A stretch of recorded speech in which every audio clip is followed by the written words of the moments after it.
Germany. Love. Let us put ourselves in the holy presence of God in the name of the Lord. Dear Heavenly Father, as we gather to celebrate this joyful season, we thank you for the gift of Christmas and for the love and joy it brings.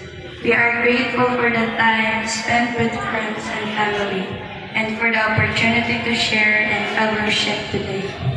Bless our gathering, our conversations, and the foods we share. May we always remember the true meaning of Christmas, the birth of your Son, Jesus Christ. Keep us filled with peace, love, and gratitude. In Jesus' name we pray. Amen. Like the Father, the Son, and the Holy Spirit. Amen. First reading.